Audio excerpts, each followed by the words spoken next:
In the sunshine of Brands Hatch, the second weekend in the GT4 European Series is about to get underway. Race 1 is on the grid. We have the cars for 60 minutes of racing after a rather strange period of qualifying yesterday, with the interruptions caused in part by people starting off the road, which in part were caused because of mixed weather conditions. Well, today the forecast is that it's going to be dry all day, fingers crossed. It's not the warmest of days, but at least the teams have dry track conditions. And it's a jumbled grid that we have for the first of the two GT4 European Series races. It is a 1 hour race, mandatory pit stops between 25 and 35 minutes for 98 seconds, pit in to pit out. And another great grid of cars. We have Aston Martin, McLaren, Mercedes, there's Alpine on the grid, there is KTM, Ginetta, BMW, the list goes on and on and on, and we're in for a storming first race, no question about it. The Brands Hatch Grand Prix circuit is in use, David Addison trackside, and race 1 of the 2 here set to get underway. The winning car from Monza's doubleheader won both races, the McLaren of Benjamin Lassem and the British driver Dan Mackay, starting on the outside of the front row of the grid. Pole position in the qualifying session yesterday having gone the way of Florian Thomas, who shares with Akhil Rabindra, and because that car's got a first and a fourth out of the 2 qualifying periods, evenly matched drivers therefore, and that's going to be a car to watch. We had a few drivers in the wars with damage yesterday. At the very end of Q2, we lost Sohail Ayari, very experienced driver Sohail, but he went off at Sterling's. The car, we understand, has been repaired. One of the KTMs that we did lose, though, yesterday was that of Laura Kreihammer and Dominic Olbert, so that's a non-starter. A badly damaged Ginetta has been rebuilt, put to the back of the grid, so it missed qualifying, but Max Jobe will start in the first stint in this race. But all eyes, perhaps, for the British fans are on Dan Mackay, who is the man that will do the second stint in the car on the outside of row 1 of the grid. And Dan Mackay, double winner at Monza, looking good here at Brands. He's with our reporter, Dakota Jane. Well, David,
right. We've just had the 5-minute ball display down here on the grid, which occasionally we're going to have to leave the grid fairly soon.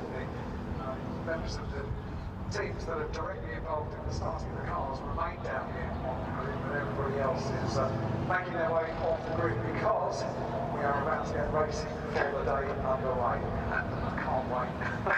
It's going to be a good day, isn't it? Brands Hatch, sports car racing, sunshine, what's not to like? And I think as David Anderson alluded to yesterday, most manufacturers now cottoned on it. If you build a turnkey race car, that will bring in the gentleman drivers. The gentleman drivers will then bring in some of the young guns as well, particularly, we see so many silver graded drivers now coming in and doing GT4, and we've got so many different manufacturers represented on this grid. GT racing generally globally is in strong health, and GT4 in particular is looking very, very positive for a future, isn't it?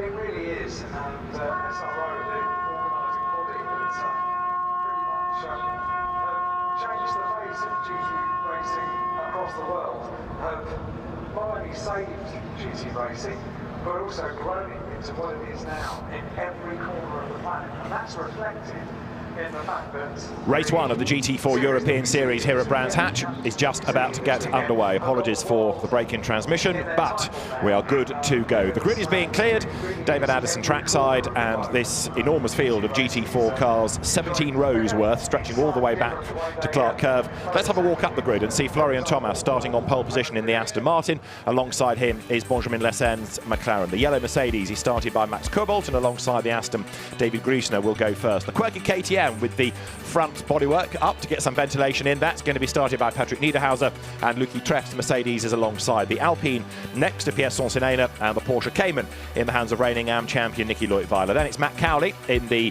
Aston Martin there, the silver and grey car, ex-Formula Ford gun, and alongside him is Meindert van Buren Jr. in the Mercedes. The next of the KTMs is started by Mads Siljehaug, and Simon Knapp's black BMW lines up alongside despite a trip through the gravel yesterday. Guillaume Romain is 13th on the grid with his Alpine, and alongside is Koen Bogarts with another of the MDM Motorsport BMWs. Jan Reinig for Schwede Motorsport comes next for Mercedes, and Ewan Mackay, brother of Dan, that's at the front of the grid. His BMW is on the outside of row 8. Row 9 is the hugely experienced Alain Ferte, and Constantin Schürrle is alongside with a 5-place grid drop from an infringement at Monza. Next comes Marius Stug and the Audi of Cedric Freiberghaus. Behind them, Paolo Meloni's BMW and Jean Glurieux with the green Mercedes. On the next row, you get to Levent Kovacic, the Turkish driver, and Philip Becker in the Mercedes alongside the BMW. The next row, Fiona James sharing with Tom Wood in the Aston Martin, and it is Lisette Brahms in the McLaren for company. On row 14, Jamie van den Belt with a 5-place grid drop in the 007 Aston Martin for overtaking under yellows in free practice. James Holder's older generation Aston Martin is alongside, ahead of Oleg Karuch, and then Pascal Bachmann in the 017 Aston Martin. Stephen Patrick with a 5-place grid drop from an infringement at Monza comes next with Eric Mouet alongside. And Max Jobe starts at the back of the grid, having crashed in free practice, and therefore that car missed the 2 qualifying sessions yesterday. That's your grid for the first GT4 European Series race. Pit stop window, 25 to 35 minutes. Pit in to pit out, 98 seconds. If you are under that, then the timing data screams at the race director and a penalty can fly from the stewards. If you're over it, well, you're losing time that you don't need to lose. A tenth or 2 is ideal, but if you're losing seconds by erring on the side of caution, it could well prove costly. After Monza, the Silver Cup, led by Dan Mackay and Benjamin Lessennes, double winners. The Pro-Am competition by Marius Zug and Gabriele Piana, and the AMs by Jean-Luc Behetz and Johan Vannerum. They took 2 AM Cup wins in Italy. Formation lap underway then. The green flags wave. This is not the start of the race, of course. They don't stop on the grid either. They go straight into racing if the race director is happy with everybody's position on the grid. And now you start to see just what a magnificent field of GT4 cars we have. This is a category that SRO has stuck with for well over a decade. It was a really slow burn. It took a long, long time to get off the ground, if you like, because for many, many seasons it was tuners taking cars and making them into race cars, which didn't really attract the entry in quite the way anticipated. But then the manufacturers started to realise there was a market here, and the likes of Mercedes and McLaren and Aston Martin and others started to build a turnkey car that the amateur driver, the track day driver might want, and that in turn really did attract the entries and more teams to come into the championship. So It appeals to the AMs and to the teams because it's a well-manufactured car in the first place that they can then just run, and the entries have really improved in the British GT Championship, in the Blancpain GT Series Asia, and of course in this standalone GT4 category, the GT4 European Series. The French GT Championship, for example, is purely GT4. Ginetta has been one of the mainstays, certainly in the UK, of GT4 racing, just the one example of the G55 on the grid, and there it is in the hands of Max Urbe for the opening stint. BMW represented on the grid. The Alpine, great looking car, very, very good in the International Challenge in Bahrain at the end of last season. The Mercedes, the AMG GT4, the Porsche Cayman, the 718 style iteration of the Porsche Cayman, another bullet-shaped car that, and the field turning its way then down through the right-hander of Hawthorns here at Brands Hatch on the full Grand Prix circuit. So at the end of this lap, everybody will get themselves back into the 2x2 formation, the Noah's Ark formation for the rolling start. On pole position, it is Florian Thomas, and therefore he is going to be the man that will lead them up towards the start of the race, with Benjamin Lessen alongside him. Benjamin having been the race winner of both stanzas at Monza. Florian Thomas, who's raced in the TCR 2-litre touring car category, and he's got Akil Rabindra as his co-driver, a former BMW junior, but he's also raced round here in the likes of British GT and the BRDC Formula 4 Championship. But Florian Thomas, as I say, will do the first stint. The team's ready in the pit lane, and now as they come through Stirlings, everybody starts to get themselves then lined up ready for business. Max Cobalt, the 2017 European GT4 champion, starts third on the grid in the yellow Mercedes, and then fourth you've got number 19 with David Griesner, who's graduated from the German-based BMW 325 Racing Cup. He will start from fourth on the grid. So they come then now down towards Clearways. The 60-minute race, not a set number of laps. The flag goes out the first time the leader crosses the line, once 60 minutes are up.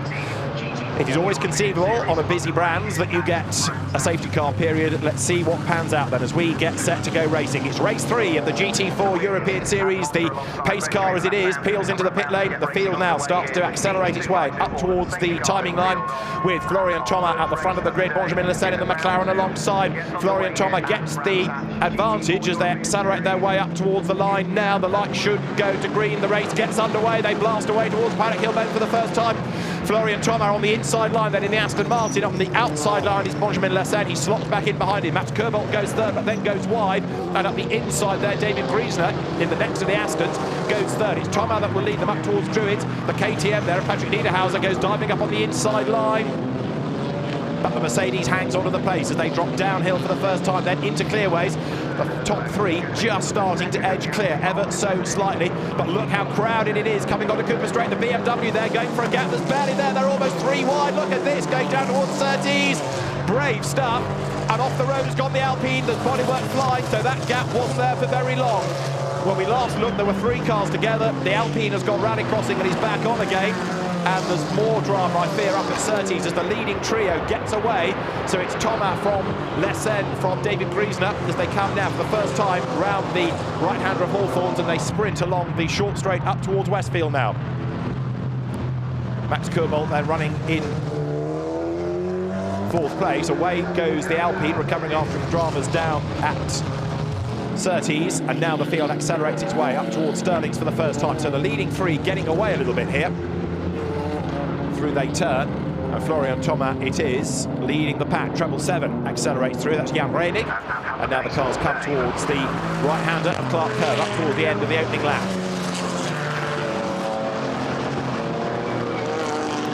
So Florian Thomas trying to make good his escape as they come over the timing line, but is he being allowed to do so? At the end of the opening lap, Thomas leading Benjamin Lessen by 0.7 of a second.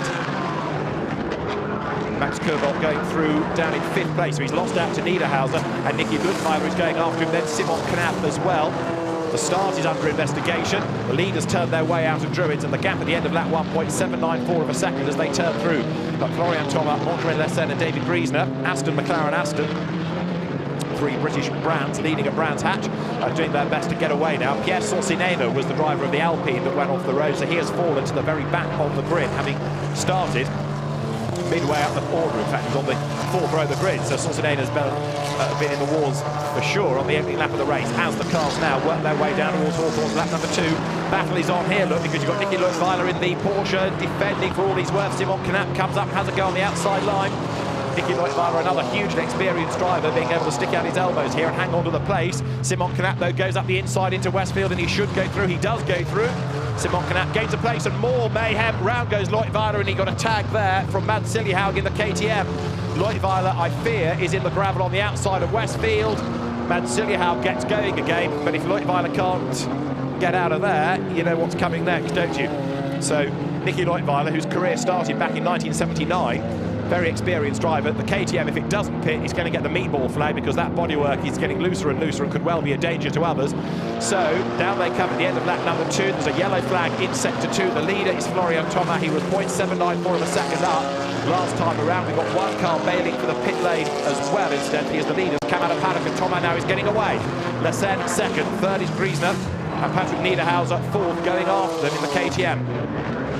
The rest of the field pouring its way through paddock, and it's number 8 of Ewan Mackay that is in the pit lane. It's the Equerris run BMW M4, and Nicky Leutwiler tumbles down the order as a consequence of the incident. So big dramas. Nicky Leutwiler no longer circulating, and there are drive-through penalties coming now for a number of cars for being out of position at the start. So how is this going to affect the race? Number 31 is one of them, Meindert van Buren. 26 is another, Koen Bogarts, and number 8, which has just pitted for the drive-through, I fear, Ewan Mackay. So that's taking that out of the mix. And yellow flags wave. We are going to go safety car, are we? He says yes, the boards are there, and everyone will slow down. The safety car, no, full course yellow, apologies, full course yellow we are getting.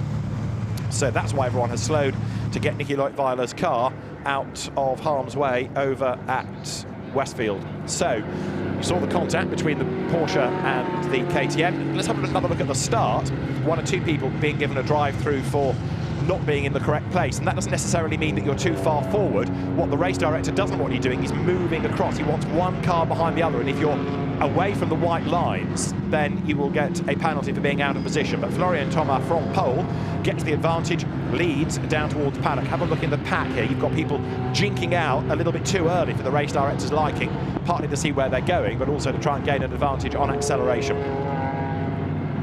So the cars funnel through paddock, 1 or 2 up the curb, but Florian Thomas making a good start, hanging on to that race lead then as the cars round Druids. Now this is where it all kicked off. Pierre Sonsinena going onto the grass, losing bodywork. This full course yellow helping him a little, trying to catch up. And there, up the inside, Siljehaug, he was alongside, but he was up the curb, tagged the Porsche. Nicky Leutwiler, you see, ends up in the gravel bed, and there, the recovery operation is underway.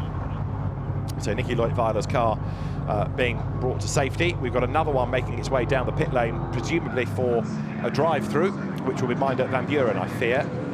So the Mercedes comes down the pit road. And if you think the GT4 cars look purposeful, just wait till you see the equivalent in GT3 trim later on in the day at Brands Hatch. But the Mercedes, another great car for the GT4 teams to operate, user-friendly, and now, having served the drive-through, gets back in the pack with 35 there, Alain Ferté for company. Alain Ferté in 16th place when he came over the line. Mads Siljehaug, though, is staying out, isn't he, despite the damage. But of course, at this slow speed, it doesn't look quite so bad. It's when he goes quickly and the air gets under it. There is Nicky Leutwiler's car with damage, either a puncture and or broken suspension. He's going to try and limp back.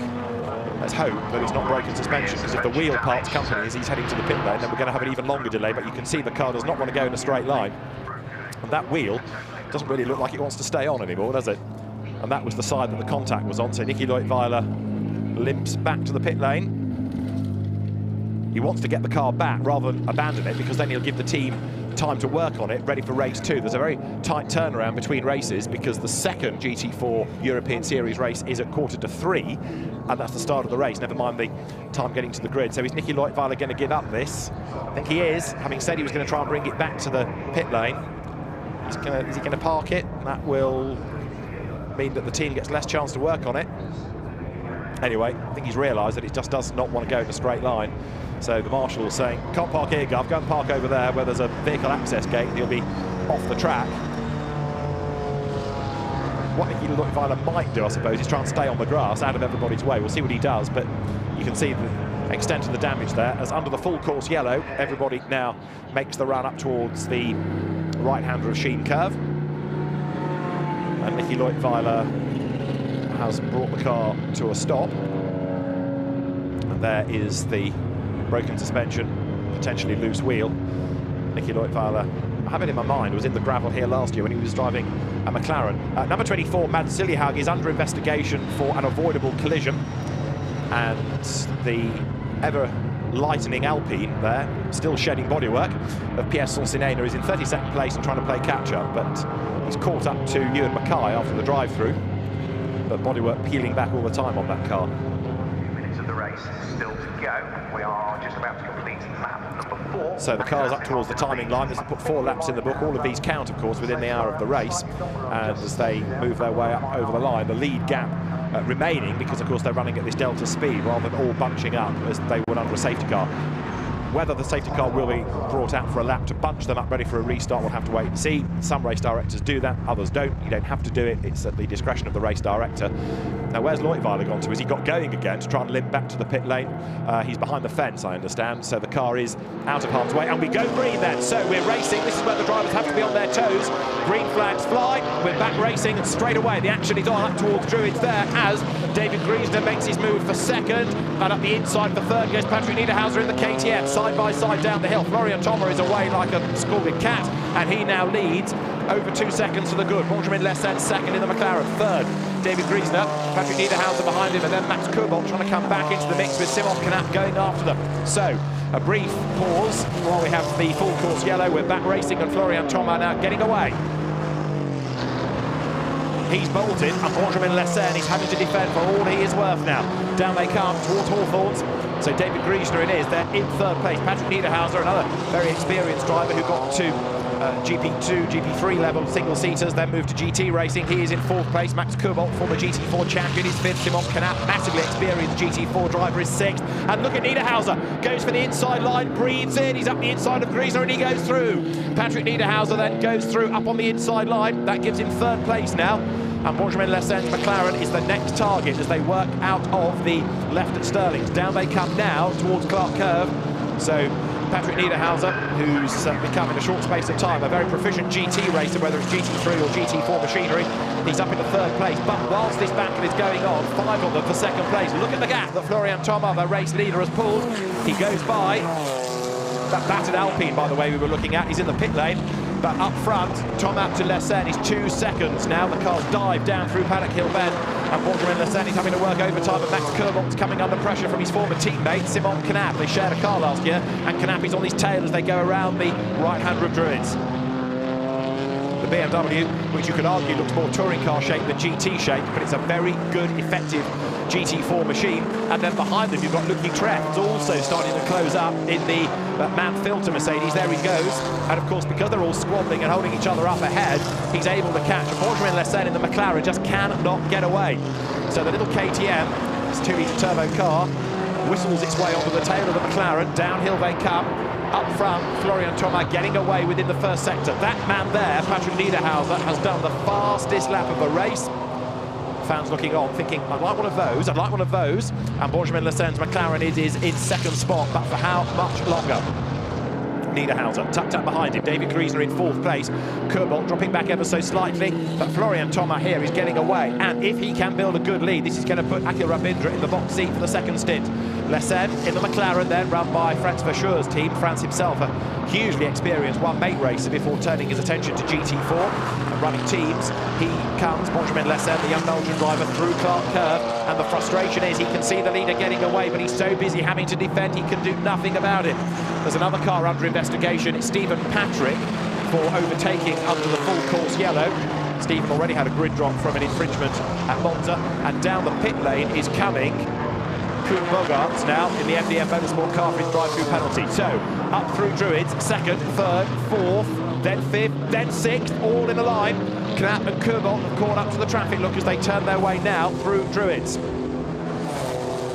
Back into the race goes Koen Bogarts. That's going to drop him a long, long way down the order, though, now as he turns into Paddock Hill Bend. He will get out just ahead of number 61, Fiona James, which means that will put the car into 23rd place.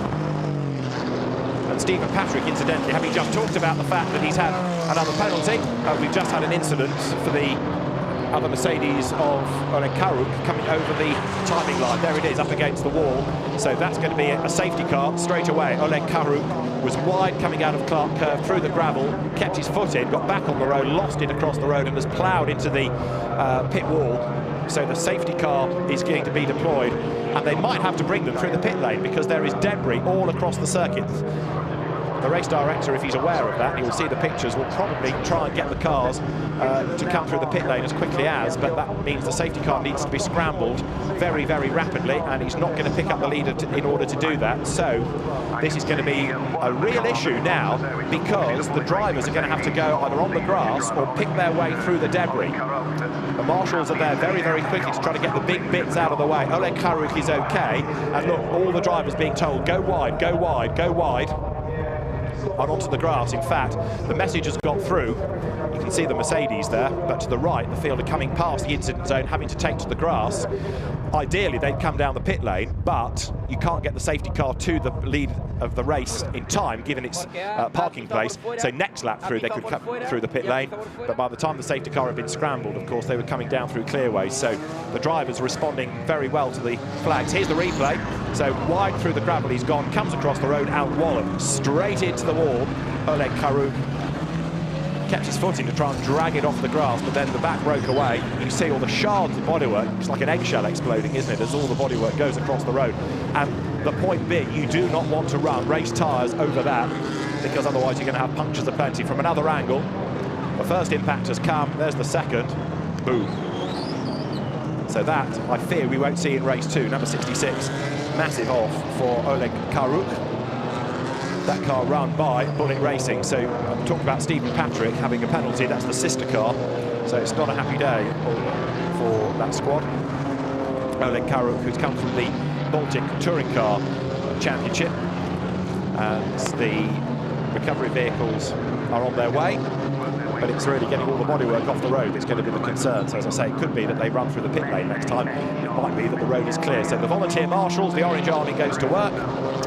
And it's at times like this that you appreciate just how important their involvement in the sport is. Safety car on track here at Brands Hatch, and look at that. I hate to think what the damage bill is, but all of that needs to be swept off the road and indeed moved away from the grass in case anybody were to put two wheels on it at the start of a race. So safety car on track here at Brands Hatch, and I hate to mention that safety cars breed safety cars, but everyone bunches up, of course, this time. Let's see what happens on the restart. There's Nicky Leutwiler watching on. The car parked at Stirling's, and as Oleg Karuk is out of the car, his co-driver, Ivan Lukasevich, is watching all of this, very frustrated indeed, and he can offer his thoughts to our reporter, Dakota Jane. Ivan, you must be very frustrated with that. It's never a good sight to see, but the driver's okay, yes? Yeah, the main thing is Oleg's out of the car. So far, we don't know what's going on, what happened there. I think it was in a fight with one of the Aston Martins. We have to look at the video. But the good thing is, after such a big crash, he walked out of the car. That's what we're happy about. And you were probably looking forward to racing here this weekend. Do you think your car's going to be possible for race 2, or you don't know the full quality of the damage yet? It looks like a very big damage to the chassis, so I think we'll be back in Paul Ricard. See you, Paul Ricard. Thank you. So Ivan Lukasevich's day is done. The safety car is bringing the field down through the pit lane, incidentally, as I suspected it might have to. And there you can see what's left of the front of that Mercedes. Two big impacts, possibly a twisted chassis as well, but there's very little left around the front of that. I mean, proof that Mercedes builds a very strong car. And there the field, all accelerating out of the pit lane. They've not all got drive-throughs, but genuinely that's the best way to do it because of the amount of debris across the circuit. So it's just much safer to keep the race running through the pit lane, and the race will continue. So we're not yet at the pit window, but we won't be far off, I fear, when we get the race back underway. So the safety car through the pit lane. You don't see it very often, but it is a very good way of keeping the race running. Otherwise you'd have to red flag it, which nobody really wants. So frustration here as we eat into the racing time for these drivers, but of course they get another stint in the second race a little bit later in the day.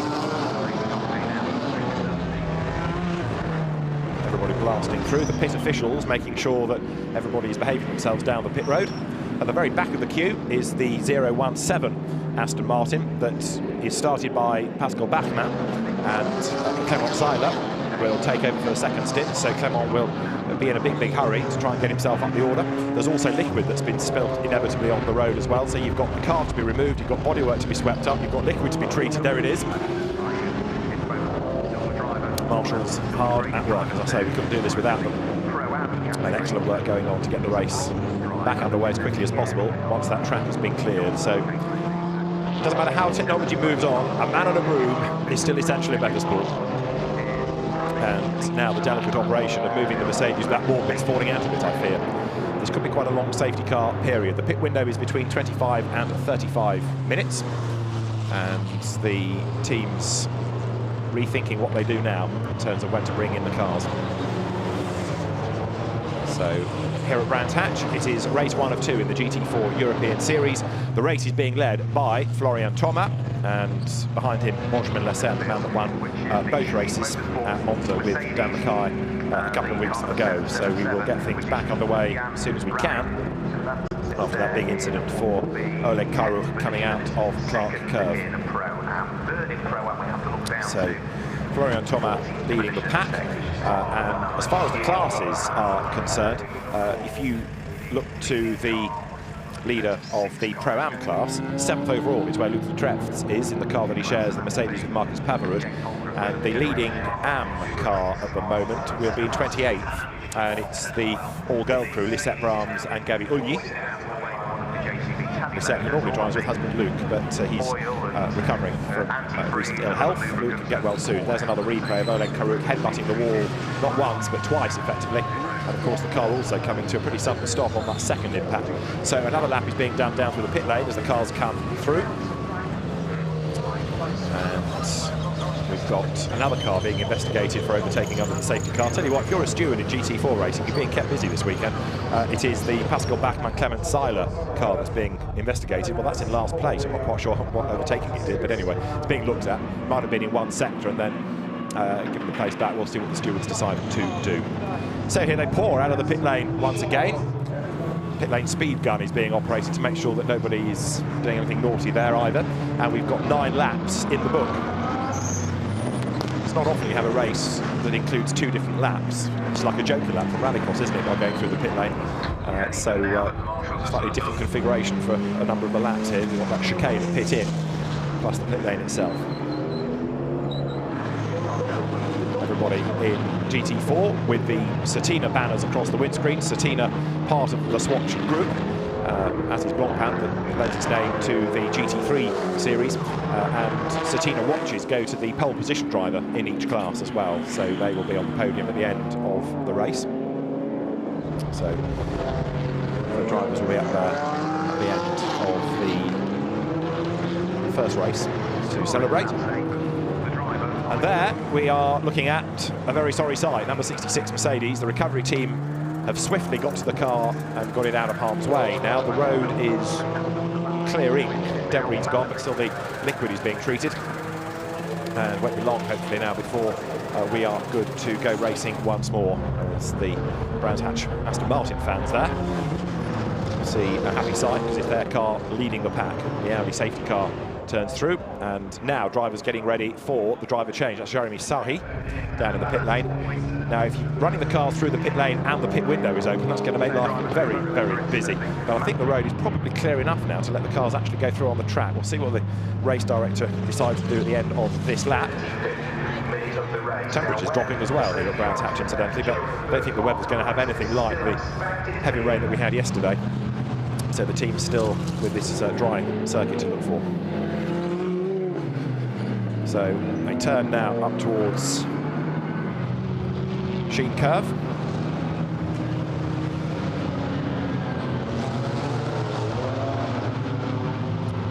And see at the end of this lap what the recovery process is. I think the car, yes, the flatbed is just about to leave the circuit. That's now the last shards of the bodywork, the debris being swept out of the way. So we should be in business pretty shortly, all being well. Nicky Leutwiler out of the race, having started 8th. The Pro-Am pole position was Lucky Trefts, wasn't it? Just thinking about pole positions from yesterday's qualifying session. And there, the broken Mercedes taken away. So swiftly off the road. The barrier, there's not much you need to do to a concrete wall. That just stays where it is. They will do one more lap down the pit lane. Here they come. And we might even be able to go racing, you know, at the end of the next lap, he says slightly optimistically, but the excellent work of the marshals, we're almost there, but they'll need to be very, very careful on that slippery surface. Still more sweeping to try and soak up the liquid. So through the pit lane they come. Back on track, and this first GT4 European Series race then continues.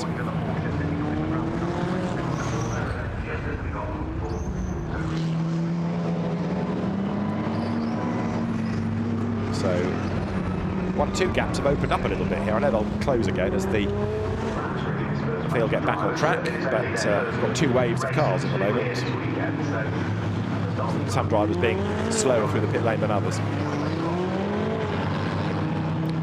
So Florian Thomas leads the way. That's Lucky Trefts in the Reinhart Motorsports Mercedes, the Pro-Am leader in 7th place. The Pro-Am opposition is coming from Jan Redig and then Guillaume Romain. They are 10th and 14th, whereas 7th is where you find the Pro-Am leader. And the leading Am remains Lisette Brahms in the McLaren. So, as the tractor beetles away, the road is going to be clear. We could even be back racing this time, as I was suggesting might be the case. Lucky Trefts up towards Surtees. So not only are we going to go racing imminently, but the pit window will be open imminently as well. So it's perfectly timed for the race director. The last thing you want during the pit window is the safety car out, because it just confuses life hugely. But we will get back underway very shortly indeed as the cars turn onto the Grand Prix loop. We started with 2 Porsches, we're down to 1.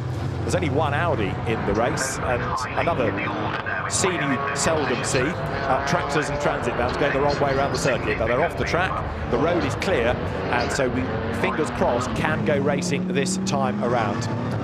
The safety car will be in this time, and the lights will go out. That's the indication to the marshals to withdraw the yellow flags to the drivers behind that the race will be back underway at the end of this 11th lap, and with it the pit window will open. So it's going to get very, very busy indeed.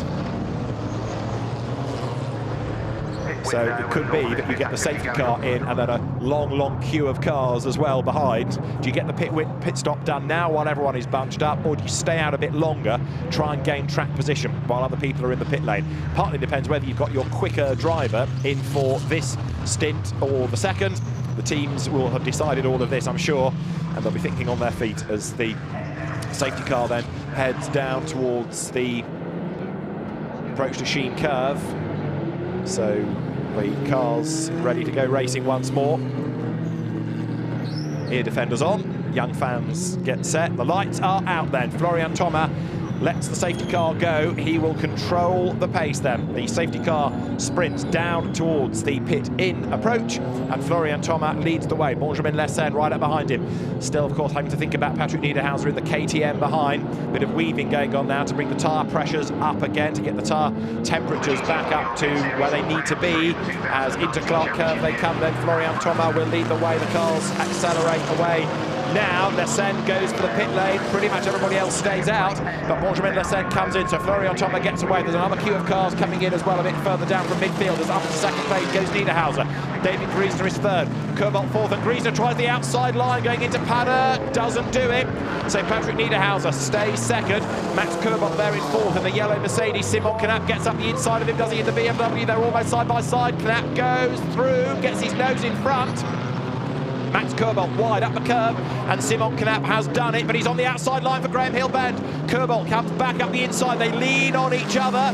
The BMW has got enough momentum to hang on the outside line, and he's got the job done, or has he? Yes, he has.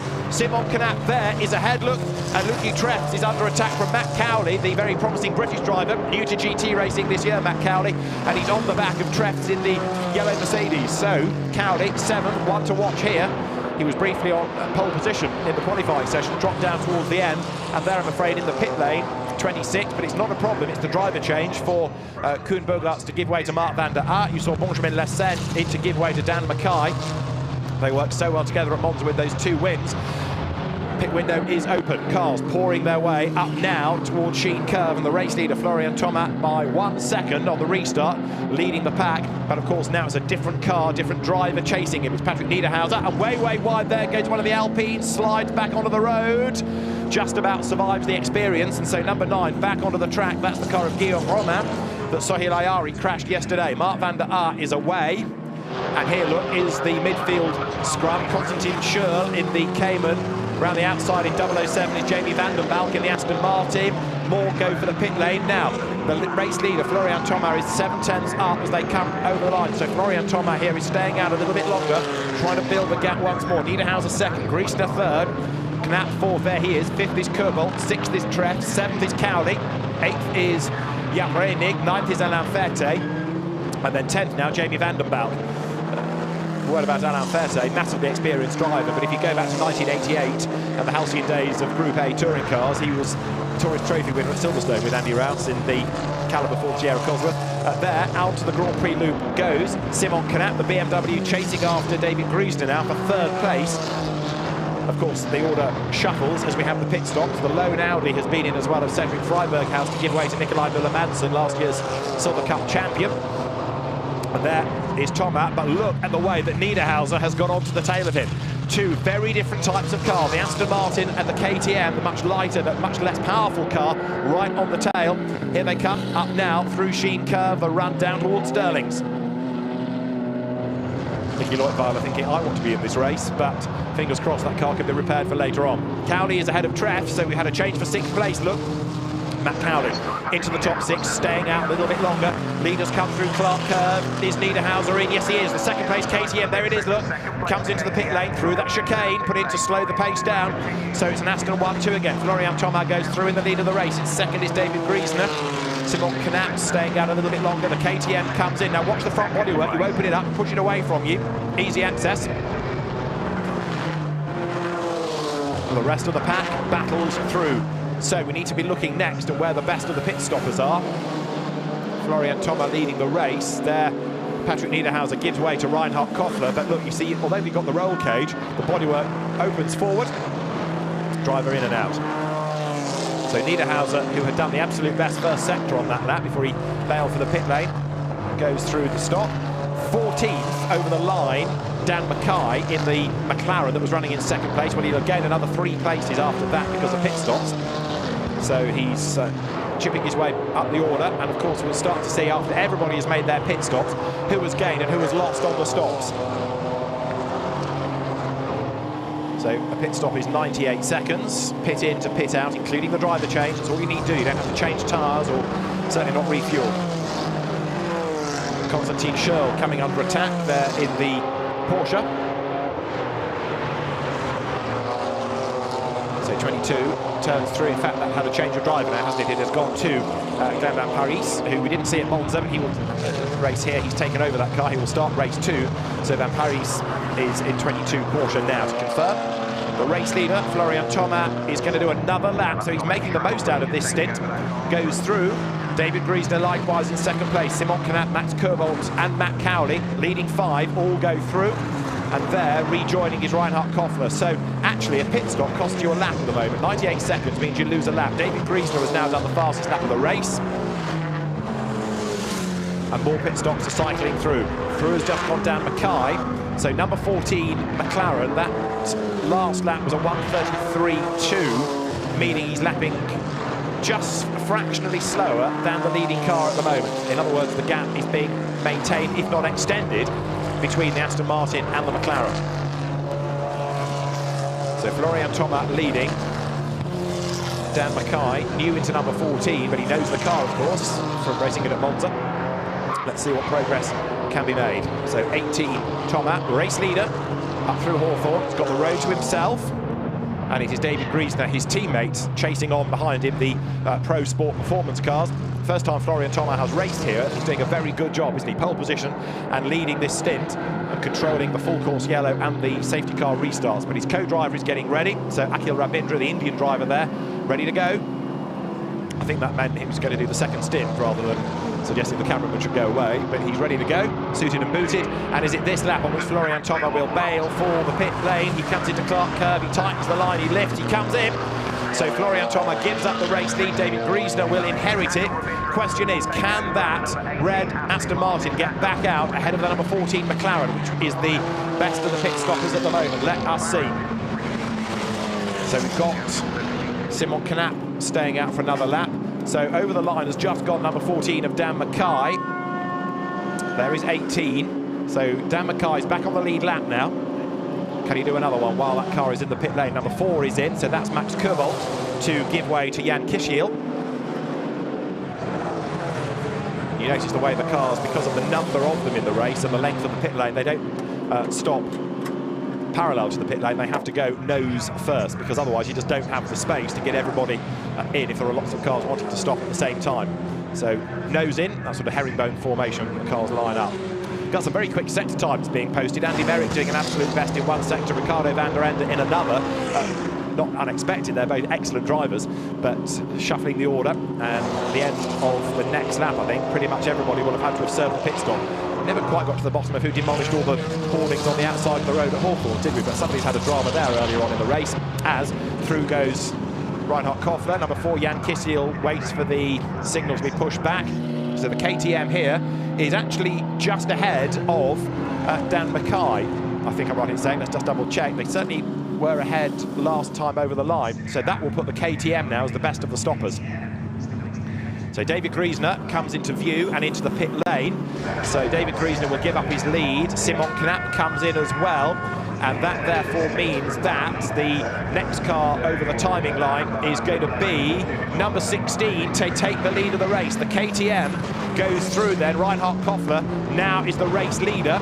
In second place, as the cars head up towards Druids, is going to be the Aston Martin, and third is the Dan Mackay McLaren. So there they go, look, that now is Akhil Rabindra ahead of Mackay, but ahead of all of them is the number 16 KTM of Reinhart Koffler, which has got quite an advantage, Reinhart Koffler now. He's done the fastest lap of the race already, so he's looking very strong indeed, and their pit time was 98.8 seconds. Very good indeed. What was the McLaren's pit stop in comparison? They lost 2 seconds in the pits, whereas it was, yeah, again, 2 seconds lost by the Aston Martin.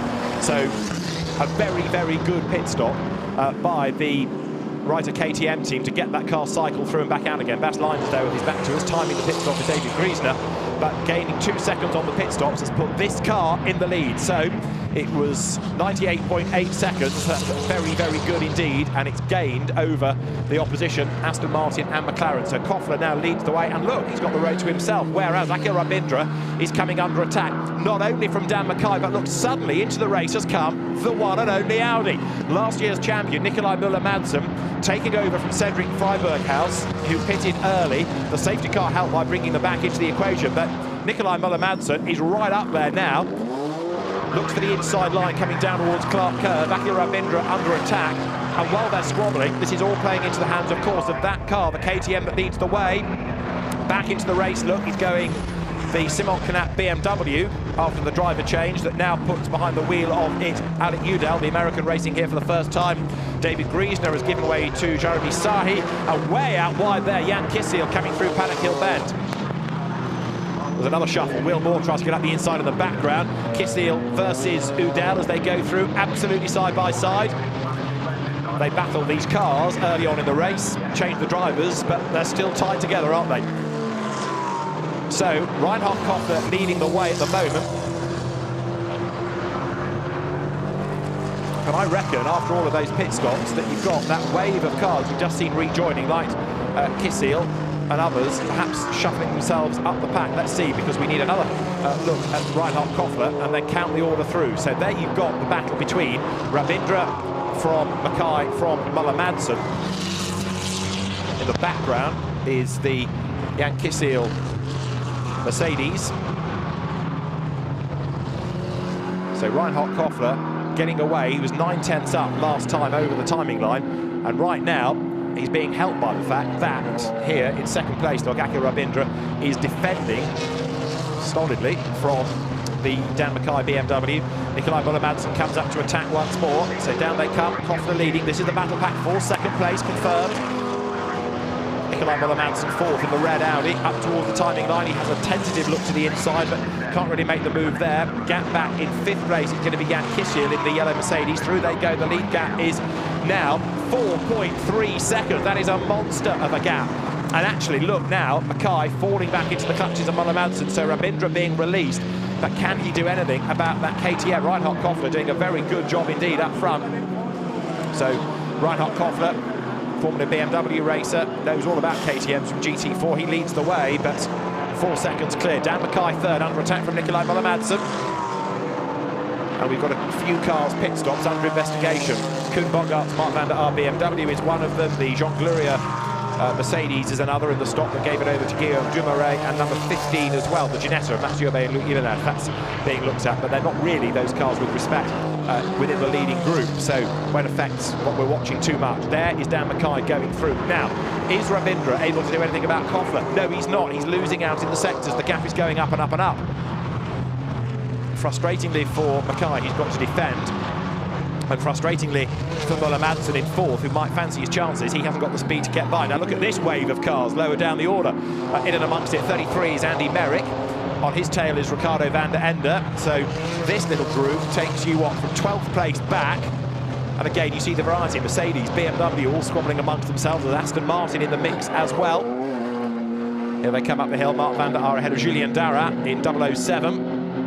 Behind him is Bas Schouten, then Andy Merrick, the man that runs the British Racing Drivers Club Superstars programme now. Over the line goes number 1 Audi, that's Nikolai Müller-Madsen. We've got 21 minutes of the race to go, and the leading gap is up to 5 seconds. And look, Dan Mackay is back onto the tail here now of Akhil Rabindra for second place, and has a look going up towards Druids. So feels like he needs to get on with the job. He's caught back up. Can he dislodge the Aston Martin without leaving the door open for Müller-Madsen to find a way past him? Nikolai Müller-Madsen is right there on his tail. And this is what GT4 is all about. 3 different brands, 3 different types of GT4 car, all running as one. And Akhil Rabindra hanging on a second place, but it was just that slightly slower pit stop that has hurt them. There is a stop-and-go penalty for car number 30, which is the Jean Gloria Guillaume Dumoulin Mercedes for being too short on the pit stop. But the timing screen isn't telling me on what length of stop-go penalty it is, but we'll try and get to the bottom of that when the car comes into the pit lane. So number 30 for a stop-go. I think it was only a couple of tenths of a second under, so it will be a very short stop-go. There is 18 then, Akhil Rabindra, and Dan Mackay almost pushing him along now, but Brands is not the widest of circuits, and GT cars are wide things. So where does he find the real estate? Nikolai Müller-Madsen goes up the curb. Dan Mackay pulls back in again. He's trying to unsettle Akhil Rabindra, who now into the stints, got himself into a rhythm, and he's defending nicely. Müller-Madsen just lagging back to wait and see what develops. Over the line they come. There's a 1 second stop go for Mark van der Aar's BMW as well. And Dan Mackay has a look up the inside, but wasn't really close enough that time. Through the corner, out of paddock, up towards Druids. Now the McLaren is close enough. Dan Mackay jinks to the right, but there's no way through. And he's also going to try and cover off Nikolai Müller-Madsen in the Audi that goes to the outside line round the hairpin at Druids. Downhill they come. Mackay working overtime here. He's trying to keep third place away from Müller-Madsen, but he also wants to get up past the Aston for second if he can. Akhil Rabindra just ahead for the moment. They're going through. Number 13 is Marc Bosseng, former GT1 world champion. He gets himself onto the back now of Ricardo van der Ende, who's on the back of Andy Merrick. Got some very, very good drivers here, working their way up the order from what their co-drivers were up to in the first stint of the race. On now to Cooper Straight. They all pour with 19 minutes and counting of the race still to go. So Reinhart Koffler leading the way by 5.7 seconds. Here, 007 is Julien Darrat, who's got himself up then ahead of Bas Schouten, who in turn has got Andy Merrick, and then Ricardo van der Ende up behind him. Ricardo van der Ende in the BMW. That's the car that Ewan Mackay started, the brother of Dan Mackay. We're watching in the McLaren in that second place duel. Merrick trying to get up the inside of Schouten here on the inside line. Can't do it, but he covers off the challenge of van der Ende, who in turn has got Marc Bosseng right up behind him. Another hugely experienced GT racer, Marc Bosseng. GT1 world champion, Nürburgring 24-hour winner, looks for a gap on the inside. Ricardo van der Ende knows exactly what he's doing in the GT4 BMW though. He's had great success. And he comes out of Sterling's now. You see how people have been running wide at that corner over the weekend, digging the trench behind the curbing, which has been flattened and extended a little bit for the DTM visit here last year. Out of Clark Curve they come, up towards the line again. And getting away here is Julien Darrat over the timing line. So Darrat over the line was in 11th place, gaining ground because the Ginetta has just had to serve a pit stop-go penalty. Up front, the leading gap is still 5.7 seconds as there, Merrick almost joined Baschhouten in the car. He's that close. Ricardo van der Ende is next up in the BMW as they come down towards Graham Hill Bend. Van der Ende has a look up the inside, can't do it, slots back in behind.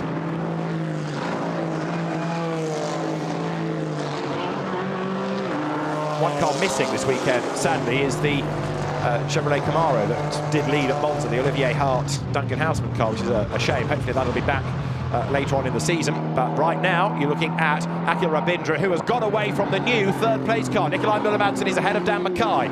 So we've had that change out of sight for third place. And more shuffling, I think, has gone on lower down the order as well. So we did have Kisiel in fifth and Alec Udell in sixth spot. But now Nikolai Müller-Madsen up into third. That's Gabriele Piana going through in the BMW in the bottom end of the top 10, 10th place. Mackay coming under attack then from Kisiel. What happened to the McLaren? He's lost a place and he's lost a chunk of time. Was that a little error made by Dan Mackay? And equally, can Müller-Madsen do what Mackay did not do, and that's get past Rabindra? Even if he can, he's got to try and make up 6 seconds, which is a very tall order indeed. But Müller-Madsen, a winner here last year, released now, going after the Aston Martin ahead. Through Druids, turn out of the hairpin, downhill they plunge. 16 minutes are on the clock. So if Müller-Madsen can get through, he might be able to do something about the leader, but it's going to be a tall order.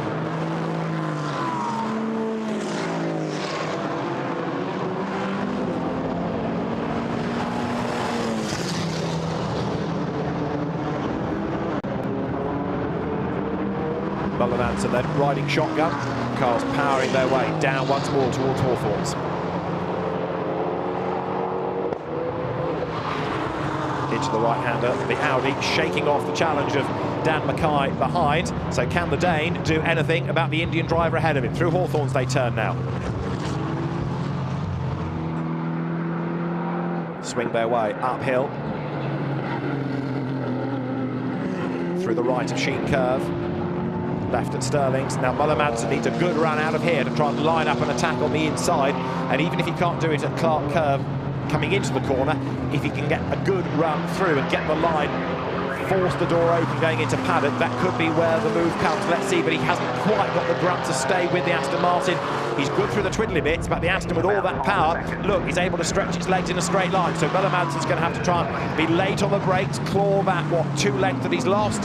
He does that going into paddock, but he's got to dive up the inside, and you can see now why the Aston was such a problem for Dan Mackay to get past, who, of course, also is coming back at them now. Into the pit lane is coming the Mercedes for its stop go. Reinhart Koffler's advantage is getting bigger and bigger all the time. Over the dirt on the inside there goes the Mercedes and Marc Bosseng as he lines up to have a go against Ricardo van der Ende. You've got the Will Moore Aston Martin coming into the mix as well as Bosseng tries once more to get up the inside line. Yet again, he's got a face full of BMW. The race now with 14 minutes still to go. Back into the race there goes the Mercedes, stop go completed. That is the second place duel. Akhil Rabindra is still staying ahead of Nikolai Müller-Madsen, who is really good and brave and quick through this section of the circuit. You see how bumpy it is through Westfield.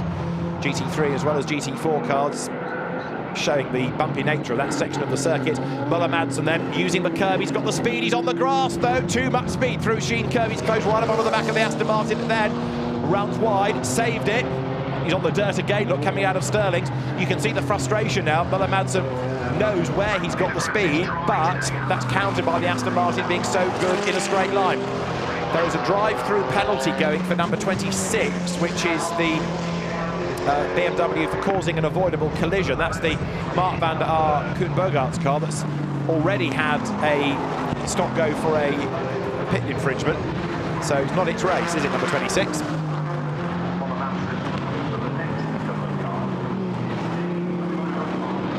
Replay here of Müller-Madsen running wide, out of Sheen Curve, drifted wide onto the grass, but he saved it. Knew exactly how to bring the car back onto the road. Accelerates then now down towards clearways once more. Race leader is on lap 24, and we've got just under 13 minutes of the race to go. And there is Müller-Madsen again on the back of the Aston Martin. So through Surtees, tight corner, he's right there. pulls out. This is his best chance yet. Can he go all the way around the outside, heading into Hawthorns? He's going to have to be really, really brave, and he's done it. Excellent move. Nikolai Müller-Madsen goes through hard of the circuit where Müller-Madsen is stronger, the Audi is quicker. He needs to maximise that and try and get away. I'm not suggesting he's going to be able to make up 8.4 seconds to the race leader, but it's going to be intriguing to see what happens. And what happens is he goes off the road and he's going to lose the place, he's going to lose the lot. Round he goes, he's heading for the barriers, boom! Into the Armco, 2 laps in a row. Nikolai Müller-Madsen's got it wrong coming out of Sheen Curve, and this time it's with worse effect. He's off into the barrier, into the gravel, he gets away again, but Nikolai Müller-Madsen, so determined was he to get away from Rabindra. Again, too much speed carried through Sheen Curve, round he went and walloped into the barriers. And I think that's for the pit lane and retirement. He's dragging it back, but he's just realised the extent of the damage. So Nikolai Müller-Madsen backed right out of it, and others have to take evasive action. He wants to get across the circuit now, which is the risky bit to get to pit in. So Nikolai Müller-Madsen is effectively out of the race, and Akhil Rabindra is back into second place, grinning in his crash helmet, having seen what went on as far as Nikolai Müller-Madsen was concerned. He doesn't often do things like that, Nikolai. A rare error, but a very costly one indeed.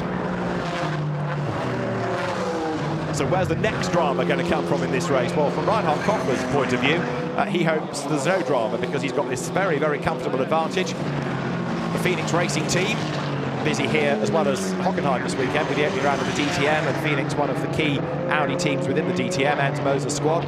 Now watches the car come down the pit lane. Here's the replay. Look, he's too fast in.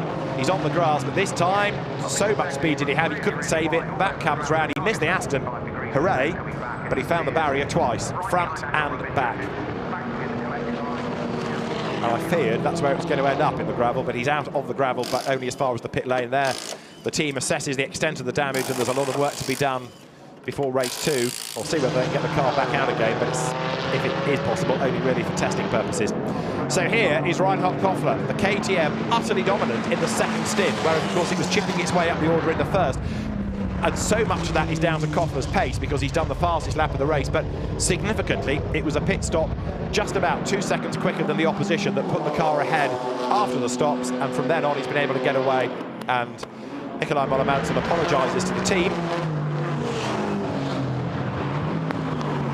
So the race order now is Koffler from Rabindra, Dan Mackay there in the McLaren third, Jan Kishiel is fourth. Little battle going on here. Andy Merrick, number 33, comes up to have a go at Will Moore in the Aston Martin. This is for 10th place now as they turn through paddock, and Ricardo van der Ende tries to get up the inside of Andy Merrick. Side by side they make the run, and the Bullet Racing Mercedes keeps its place just about, but Merrick goes wide and van der Ende goes through on the inside there. Andy Merrick went to the outside to try to get past the Aston, and he's lost a place for the BMW in the process. Behind him, look, Tom Wood around the outside line in the Aston. Goes ahead of Mark Bassett. Really good move that for 13th place. Excellent bit of driving. Tom Wood, the man from Derby, started in Ginetta Junior Racing. His career greatly helped by the support of Donington Park Circuit and Christopher Tate, the then managing director, who helped Tom in his early days of racing. Christopher here, I think, to cheer him on as well. He'll be well impressed by that. And Tom, a real asset to GT4 Racing. So Tom Wood getting himself up the order in this car that he shares with Fiona James. So that's made good progress from its grid position, in fact. It's working its way nicely up the pack. Tom Wood is not done yet either. Can he get another position? But I tell you, Mark was saying he's a good scout to claim. Over the line goes Koffler. And with just under 9 minutes of the race to go, the KTM swings down through Paddock Hill Bend. Second, third, fourth. Over the line, Akhil Rabindra, Dan Mackay, Jan Kishiel. So it's KTM, Aston Martin, McLaren, and then Mercedes in the top 4, illustrating the variety in the championship. In 5th place, it is Alec Udell in the BMW. In 6th place, it's another Aston of Jeremy Sahi, and there they are. Newcomers to Brands Hatch, Alec Udell in the BMW, doing a good job here, as we saw at Monza, defending nicely. And then the rest of the field filing through. So Alec Udell through in the BMW. Here, look at the inside, number 62. Will Moore, Ricardo van der Ende is alongside him.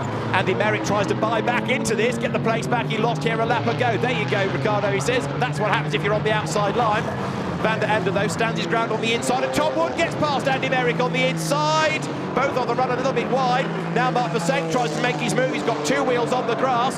Elbows out, he's coming through. So Andy Merrick, I'm afraid, has got well and truly mugged there, hasn't he? Because he's lost 2 more places. And the man from Chester falls back in the pack. So the VLDC superstars might remind him of that, but Andy Merrick, I'm afraid to say, losing out. It all started by trying to go back ahead of Van der Ende, but he found himself on the wrong piece of tarmac. Through went Tom Wood, and then through went Mark Bossang as well. As you look there at Alec Udell, who has got Jeremy Sari behind him. Alec Udell, who's raced GT cars in the American series, the Pirelli World Challenge, now coming across to European racing this year, going nicely. But everywhere you look, pretty much, there's a good squabble going on, and we're not yet done for second, are we? Rabindra versus Mackay versus Kisiel, still not quite resolved. The gap between them, 4/10 in each case. 0.4 Aston to McLaren, 0.4 McLaren to Mercedes. Up the hill they come. 7 minutes are on the clock still.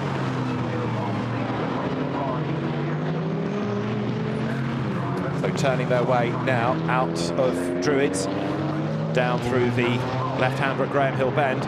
While they're squabbling like this, the lead gap is 6.6 seconds, but Reinhart Koffler is looking mighty at the moment. And KTM getting away, and the rest of the pack now turning from Surtees once more onto the Grand Prix loop. Dan Mackay flashing the lights, more in hope than in anticipation of anything happening, really. That's certainly not going to get Akila Rabindra to say, yes, of course, I'll let you through into second place. What he's trying to do is distract him, force a mistake out of him, see what can come as a result of all of that. As the leaders then blast down towards Hawthorne. Number 2, Mercedes, 7th, Marcus Pavarud. Now, he leads in Pro-Am, but right there behind him, look, is the BMW. Gabriele Piana has taken over from Mario Zug. So this is the Pro-Am lead battle now. Through they turn. They're squabbling for 7th overall, but for a class win. So this is an important fight, actually, as the cars now make the run up through Sheen Curve once more. Brake hard, turn left. Meantime, this next battle to look for is for second place, with Dan Mackay coming back at second place, Akila Rabindra. The leader goes by Reinhart Koffler. And there is a drive-through penalty for Will Moore in 10th place for exceeding track limits. So track limit abuse, Will Moore being given a drive-through. 2nd, 3rd, 4th, they've all bunched up now. Akila Rabindra feeling the pressure once more. Down the hill they drop into that left-hander of Graham Hill Bend. And is there going to be an opportunity now for Dan Mackay to find a way through? He spent most of this stint staring at the back of this car. For 5th, Alec Udell's BMW versus the Aston Martin of Jeremy Sari. Along Cooper Straight they go, and Sari is close but not close enough to make a move. Yes, he is, though. At the end of the straight, he has a go, and Alec Udell leaves the door open as he takes the line for the corner, but he comes out ahead. And now, which has got more grunt in a straight line, the BMW or the Aston? At the end of the straight, the McLaren of Dan Mackay comes up to challenge second place Akila Rabindra. And the run down towards Westfield, the right-hander now still keeps Akila Rabindra ahead. At the back of this little group, Jan Kisiel saying, wait for me. He's almost with them again. He's dropped off the back by a couple of lengths. So where do we look next? It's second place that's taking up attention. 4.5 minutes counting here. A full course yellow and a safety car to interrupt the race, but this second stint has had some great racing in it, as again Kisiel has a look on the inside of Mackay. Mackay right under the rear wing of Rabindra. Now, is he going to be able to stay with him in order to make a move up towards Paddock? Yes, he is. I think he's staying close enough now. Over the line they come. Last lap he was only a 10th back. This time he tries to make the move. Wide in, tight out. Might be the go. Let's see. Can he get the undercut? Can he switch sides? He's up the curb. Wants to try to get the inside line going up towards Druids, which he does think about. Goes to the outside. Everything Mackay tries, though, it looks as though Rabindra has got covered. Good drive this by the Indian in terms of how he's defending for place. And Dan Mackay needs the inside line at Graham Hill Bend. Is he going to be able to dive through on the inside? He's not. Again, Rabindra knows exactly what's coming and positions the car accordingly. Along Cooper Straight they go now. Brake hard, turn left. Nose to tail, they swing through the corner onto the Grand Prix loop once more.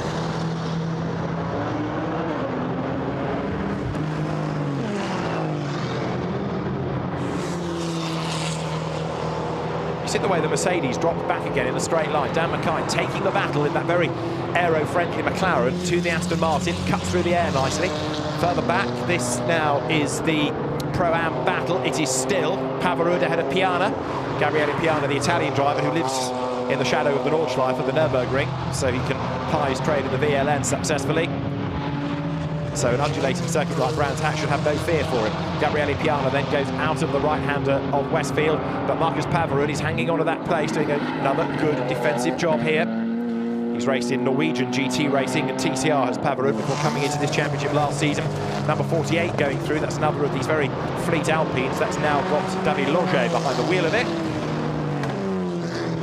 And David Loger is in 24th place. He's on the back of Clement Seiler there. Clement Seiler up on the back of the grid, having taken over this car that was started by Pascal Bachmann, former rally driver.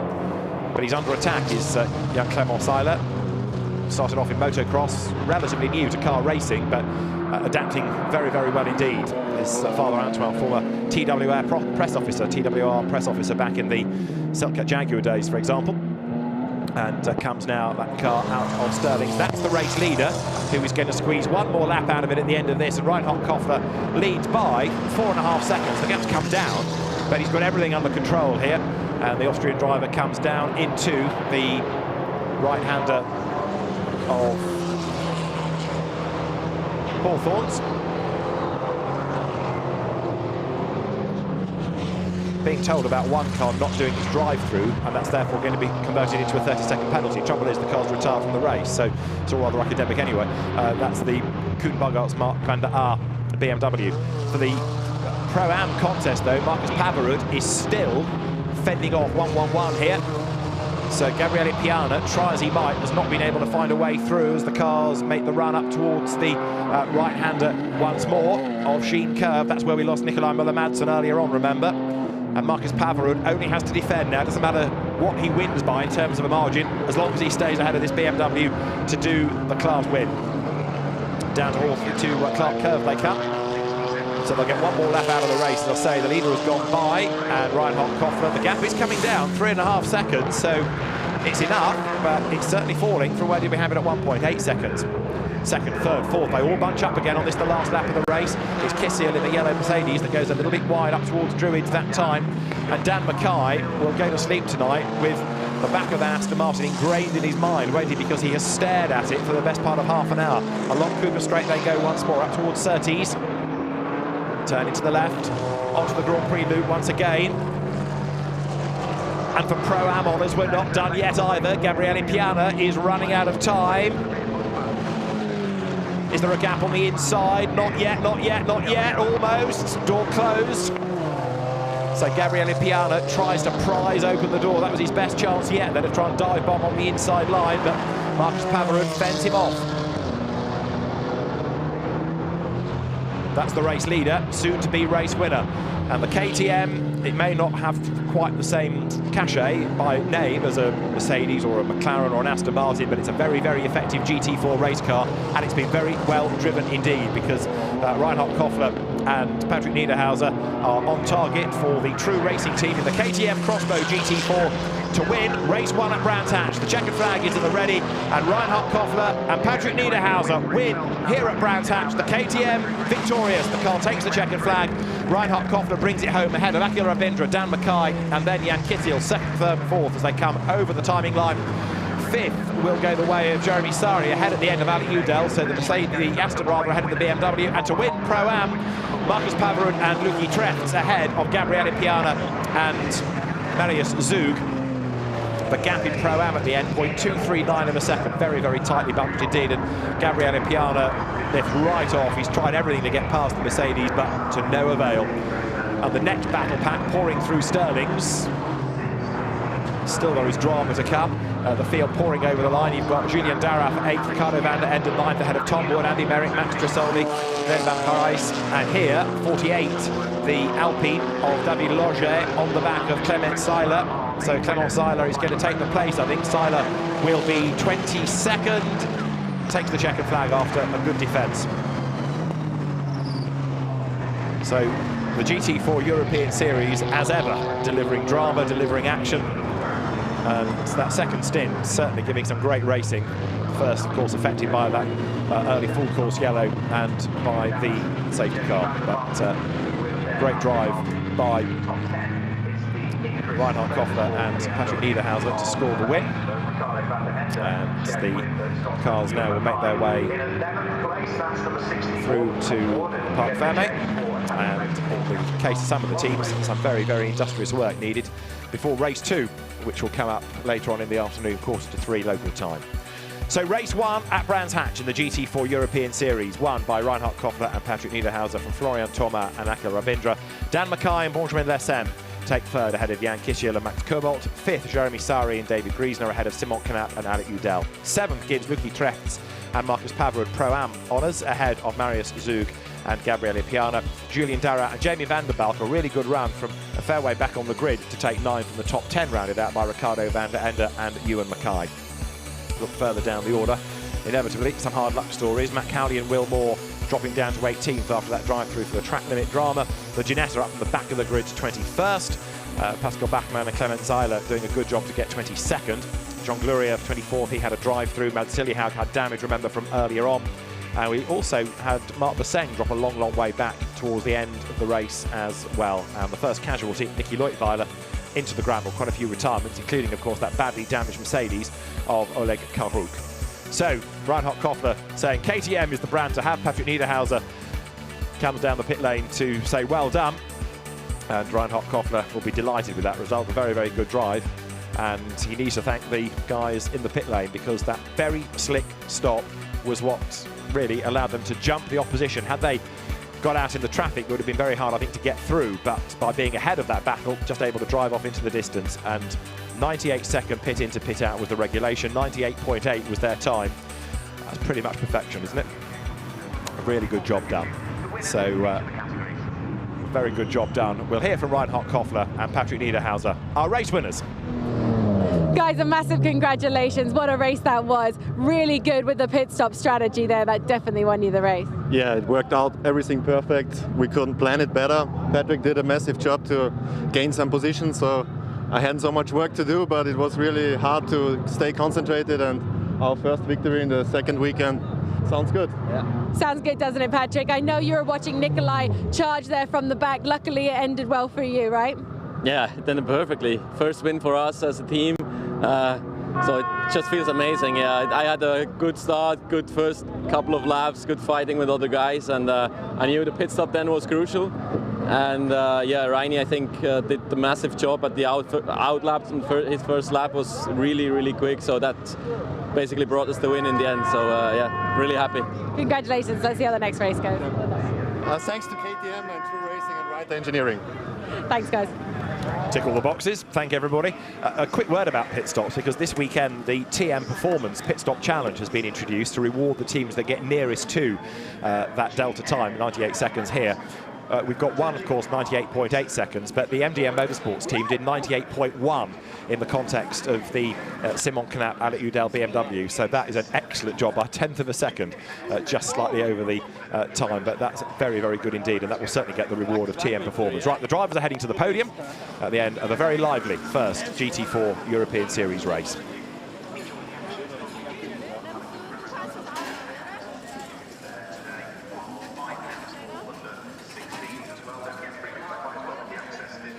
So the drivers make their way to the podium. Let's look at the highlights of a very, very busy GT4 European Series Race 1 here at Brands Hatch.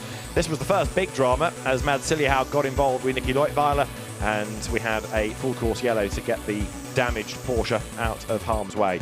Patrick Niederhauser in the KTM making his way up the order. Oleg Karuk had this big accident coming out of Clark Curve, lost it, having run wide through the gravel, came across the road heavily into the barrier. That meant a lot of sweeping up to be done and a safety car period. When the race got back underway, we had one or two bailing early for the pit lane. The KTM moving itself up into second place. And as the race leader came in for Florian Thomas to give way to Akhil Ravindra, there was even more shuffling lower down the pack as the cars accelerated their way through Hawthorns. But Reinhart Koffler in the lead of the race, getting away. Dan Mackay struggling to get past Akhil Ravindra. He never quite made it, in fairness. We had this great battle between Ravindra and Nikolai Müller-Madsen until Müller-Madsen did this, coming out of Sheen. The Audi R8 becoming an R7.5 with the damage, and that was that car out of the race. It meant, therefore, that Akhil Ravindra had Mackay back on his tail. Mackay brought Jan Kisiel with him, and for second, third and fourth places, they ran together all the way to the end of the race. Mackay using every bit of real estate in his efforts to hang on to the place. But up front, no question about the winner. Reinhart Koffler coming through with Patrick Niederhauser to win race 1 here at Brands Hatch. So another look at the results as we wait for the drivers to go to the podium. A win for Reinhart Koffler and Patrick Niederhauser from Florian Thomas and Akila Rabindra, Dan Mackay and Benjamin Lessen taking third from Jan Kissel and Max Cobalt, Jeremy Sahi and David Gries in the fifth, and then Simon Knap and Alec Udell rounding out the top six. One and two teams, as I was saying during the course of that race, now with a lot of work to do for race two, and some big names not making it to the end, the likes of Suhail Ayari, and certainly the reigning Silver Cup champion binning it like he did, Nikolai Müller-Madsen. Big surprise that, and he will want to bounce back in the best possible way rather than bouncing out of barriers when we get to race two later on in the day here. So it's a standalone qualifying session, of course, for the other driver that has dictated the grid for the second race. So the grid already formed, barring any penalties from this, that will go into the mix. But it's therefore not based on the results of race one, which makes, for some of the non-finishers, a slightly better situation. So everybody in the cool-down area, ready to be called forward onto the podium. And very shortly indeed, we'll get the drivers up for the presentations. Nina Fifner, who is the series manager, making sure that everybody is where they need to be. All the dignitaries are there ready to make the presentations as well. And for third place in the Silver Cup, Dan Mackay and Benjamin Lessen step forward. In the Equipe Peugeot McLaren for second place, Akila Rabindra and Florian Thomas. In the Pro Sport Performance, Aston Martin. But for the race winners, True Racing's Reinhart Koffler and Patrick Niederhauser, the KTM drivers, make their way onto the top step of the podium at the end of race one.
For True Racing, the team that operates the KTM are Patrick Niederhauser, the Swiss driver, and the Austrian Reinhart Koffler, the national anthem then of the winning team. And now the presentations to be made to the winning drivers. Mike Groves from Motorsport Vision, Brands Hatch's circuit manager, steps forward with the trophies for Dan Mackay and Benjamin Lessen. The Mackay brothers both in the race, and no doubt Dad Paul here as well to cheer them on. Recovering from a very nasty accident he had at Spa in Carrera Cup GB a few years ago, but it's good that he's recovered so well. But to the winning drivers, the trophies for Patrick Niederhauser and Reinhart Koffler. They stand together on the top step. There are championship awards and the champagne is there, but they've got another race to come, so they don't want to be sitting in a race car in sticky, smelly overalls. They will make their way from the podium and go and do racing drivery things like looking at data and all of that, unless you happen to work for Reinhart Engineering, in which case, hard luck, you're going to get a soaking, because the team has operated a great car and great pit strategy to come out on top. So for the Reinhart Engineering squad, Patrick Niederhauser and Reinhart Koffler gang up and soak the drivers and the team representative. We're going to have the Pro-Am and the Am podiums very shortly, for which the podium is being made ready. A great Pro-Am battle that we had with the Mercedes versus BMW battle. And so now the drivers being brought forward for third in the Pro-Am contest. You see Fiona James step forward along with Tom Wood. Then out come Gabriele Piana and Marius Zug, but it is Lucky Trefts and Marcus Pavarud who take honours here in Pro-Am at Brands Hatch.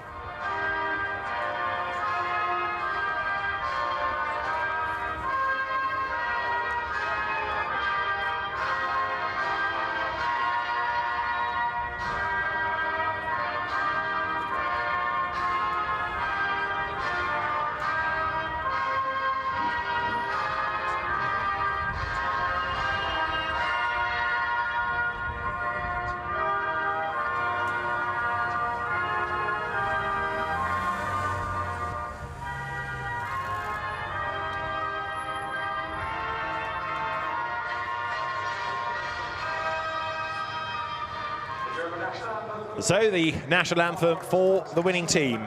Reinhart Motorsport operates the car for Lucky Trefts and Marcus Paverud. And Mike Groves steps forward once more to hand over the trophies there for the Academy Motorsport Aston Martin drivers, Tom Wood and Fiona James. Then for second place, Gabriele Piana, who tried everything to get past, but as he shrugs, couldn't quite do it. And Marius Zug, his co-driver in his first year of car racing. Lucky Trefts and Marcus Paverud then take honours for Reinhart Motorsport as they stand on the top step of the podium. Very, very happy indeed here at Brands Hatch. Fiona James and Tom Wood in the car run by Matt Nicol-Jones's Academy Motorsport team. For many years, Matt, a very successful racer as well as team owner in Ginetta Racing, making the step into GT4 with Aston Martin. And the drivers then celebrate on the podium. Of course, there's also the AM Cup, for which the winning drivers will be brought forward in a moment. And all smiles in the cool-down room. The podium is being prepared. There the drivers all ready, and all smiles at the end of another frantic race. So the drivers are good to go.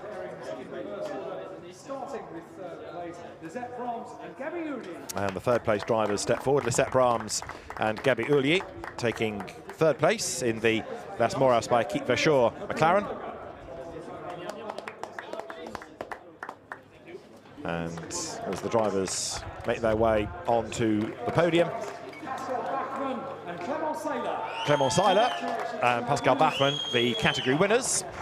Clement Seiler, who had quite a bit of work to do in his stint. Pascal Bachmann, who's done precious little circuit racing, was near the back of the grid, but they come through to win the class.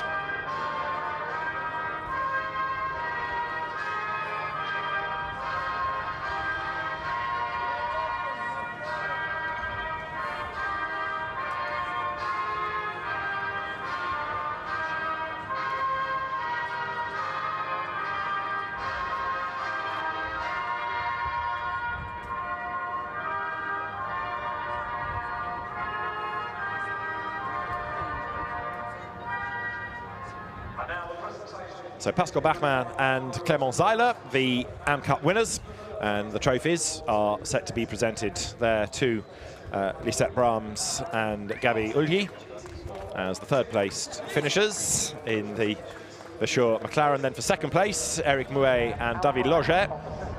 Despite the fact it's Porsche overalls, it's an Alpine that they've been driving. But then the Aston Martin drivers, Pascal Bachmann and Clement Seiler, take the class win.